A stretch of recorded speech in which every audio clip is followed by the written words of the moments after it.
உன்னதத்திலே கடவுளுக்கு மாட்சி உரித்தாகுக. உலகத்திலே அவருக்கு உகந்தோருக்கு அமைதி உண்டாகுக. இந்த நாள்ல இந்த காணொளி மூலமாக உங்களை சந்திக்கிறதுல மிக்க மகிழ்ச்சி. ஆண்டவருடைய வருகைக்காக நாங்கள் காத்து கொண்டிருக்கிறோம்.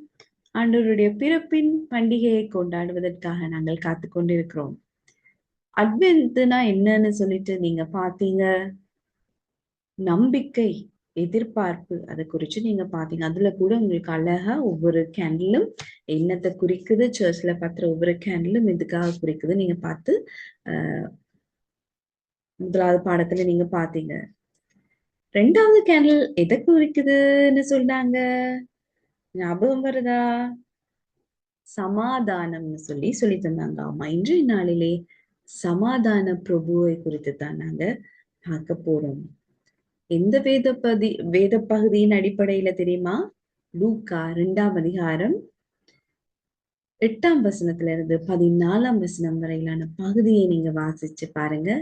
அந்த பகுதியை அடிப்படையாக கொண்டுதான் இன்றைய நாள்ல நாங்க கற்றுக்கொள்ள போகிறோம். நாங்க படிக்க முன்னால ஒரு அழகான பாடல் உண்டு, நாங்க பாடிட்டு வந்துடலாமா? வாங்க, நாங்க பாடிட்டு வந்துடலாம்.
பாத்திரத்தை தேடி வந்தீங்களா?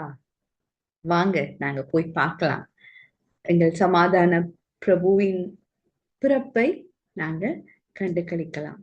பிறப்பை நாங்க காண முடியாத 2000 வருடங்களுக்கு முன்னால அது முடிஞ்சிட்டு. ஆனா ஆண்டவருடைய வருகைக்காக நாங்க காத்து கொண்டிருக்கிறோம். சரி, இந்த நாள்ல கூட பிள்ளைகள் நாங்க பார்த்தோம். இந்த வேத பகுதியை நீங்க வாசிச்சு பார்த்தீங்கன்னா உங்களுக்கு தெரியும். இதுல விசேஷமாய் தேவனுடைய பிறப்பின் செய்தி முதல்ல அறிவிக்கப்படுது. யாருக்கு? மேய்ப்பர்களுக்கு. அதுக்கு முன்னால நாங்க பார்க்கிறோம் கடவுளோட அன்பு இயேசுவின் பிறப்பின் மூலமாக இன்னும் உறுதிப்படுத்தப்படுகிறது. ஆண்டவர் ஆதியிலே கொடுத்த வாக்கின் பிரகாரமாக என்னையும் உங்களையும் மீட்கும் முகமாக இயேசுவை தன் ஒரே மகனை எனக்காகவும் உங்களுக்காகவும் இந்த உலகத்திற்கு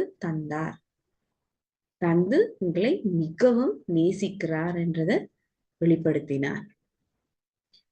பிறகு நாங்க பார்க்கலாம்,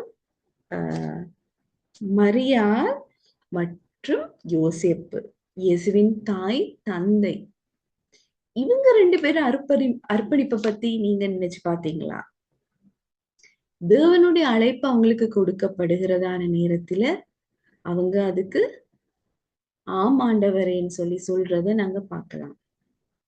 மரியா அண்ணியாக இருக்கிற நேரத்துல ஆண்டவருடைய திட்டத்தின் பிரகாரமாக நீ கர்ப்பவதி ஆகுவா என்று சொல்கிறதான நேரத்திலே கூட ஆண்டவருடைய சித்தத்திற்கு தன்னை ஒப்பு கொடுத்து ஆம் ஆண்டவரேன்னு சொல்லி நாங்க சொல்றத பார்க்கலாம்.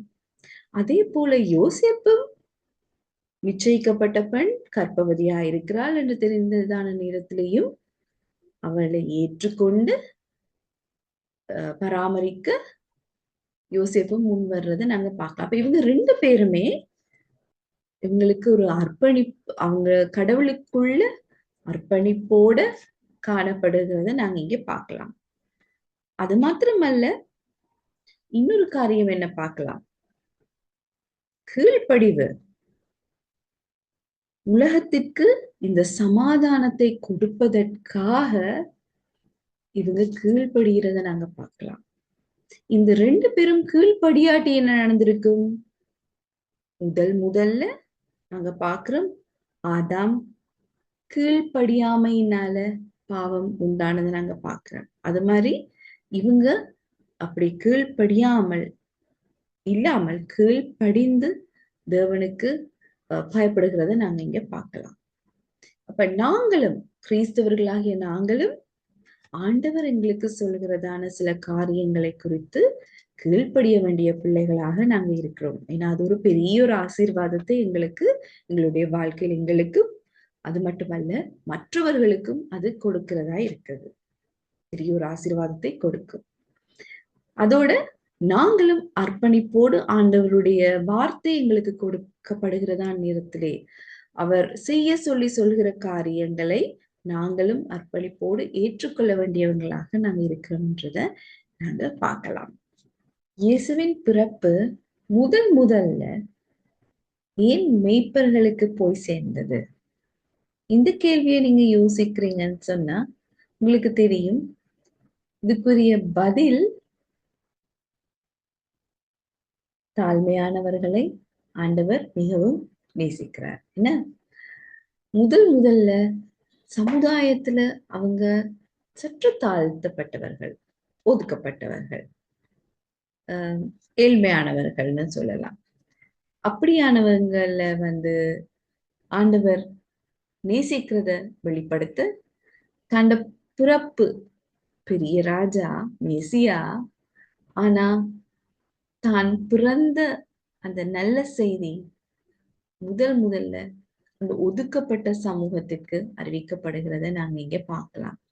அதன் மூலமாக தெளிவான ஒன்று தெரியப்படுகிறது. என்னன்னா, ஆண்டவர் ஒதுக்கப்பட்டவர்களை மிகவும் நேசிக்கிறார், அவர்களை மிகவும் அன்பு செலுத்துகிறார். தாழ்மையோடு உள்ளவர்களை ஆண்டவர் எப்பொழுதும் அவர்களை விரும்புகிறவனாக இருக்கிறார்.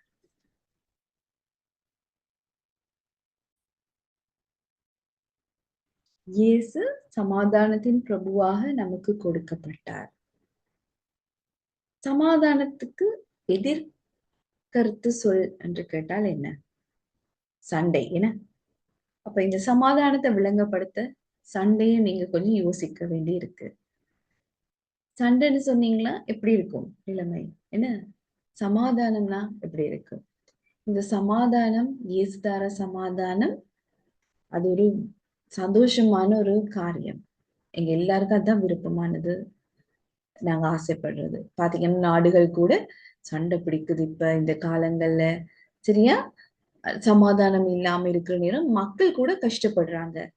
ஆனா ஆண்டவர் சமாதானத்தை கொடுப்பதற்காக இந்த பூமியிலே வந்து பிறந்தார். அந்த சமாதானம் எனக்குள்ளும் உங்களுக்குள்ளும் தந்திருக்கிறார். அப்ப இந்த கிறிஸ்துமஸ் நாட்கள்ல நாங்க இந்த சமாதானத்தை எடுத்து செல்ல வேண்டியவங்களாக இருப்போம். எங்களுக்குள்ள இருக்கிறது தான் நாங்க மட்டாக்களுக்கு கொடுக்கலாம். ஆகவே ஆண்டவர் தந்த சமாதானத்தை நாங்கள் அனுபவிப்பதோடு மற்றவங்களுக்கும் அந்த சமாதானத்தை பகிர்ந்து கொள்ள வேண்டியவங்களாக நாங்கள் காணப்படுகிறோம். ஒருவருக்காக ஒருவர் நாங்க ஜெபிக்கிறதோடு நாங்க அவங்களை ஆஹ் எங்களுக்காக ஒரு பெரிய கிஃப்டாக ஜீசஸை கடவுள் எங்களுக்கு கொடுத்திருக்கிறாரு. அப்ப நாங்க இந்த வெள்ளத்தால பாதிக்கப்பட்ட அநேகர் எங்களுக்கு மத்தியில இருக்கிறாங்க. சில நேரங்களில் நாங்க அவங்களை குறித்து கேள்விப்படுகிறோம். இந்த மாதிரியான நேரத்துல நாங்க எங்களால் முடிந்த உதவிகளை செய்து கிஃப்டை கொடுத்து நாங்க எங்களுடைய அன்பை அவங்களுக்கு நாங்க வெளிப்படுத்துவோம். ஆண்டவர் எங்களுக்கு தந்த சமாதானத்தை நாங்க மற்றவங்களோடு இப்படி ஒரு ஆக்ஷன் மூலமாக நாங்க பகிர்ந்து கொள்வோம். அப்பொழுது இன்னுமாக எங்க எல்லாருக்குள்ளேயும் சந்தோஷம் பெறுகிறத நாங்க பார்க்கலாம். நாங்க அப்ப கண்களை மூடி நாங்கள் ஜெபம் செய்வோம். இந்த பாடத்துக்காக ஆண்டவரே உமக்கு நன்றி செலுத்துகிறோம். இந்த நாளில நாங்க கற்றுக்கொண்டதன் பிரகாரமாய் ஆண்டவரே எங்களுக்கு சமாதானத்தை தர நீங்க வந்தீங்க. நீங்க எங்களுக்கு ஒரு பெரிய ஒரு கொடையாக வந்தீங்க, ஒரு கிஃப்டாக வந்தீங்க. அது போல நாங்க மற்றாக்களுக்கு எங்களால் முடிந்த உதவிகளை செய்து ஆண்டவரே நாங்க உங்களுடைய சமாதானத்தை அவங்களுக்கும் பகிர்ந்து எடுத்து செல்ல எங்களுக்கு கிருபை செய்தருங்க. இயேசுவின் நாமத்தினால் ஜெபிக்கிறோம் எங்கள் ஜீவனுள்ள பிதாவே. ஆமென். God bless you, children.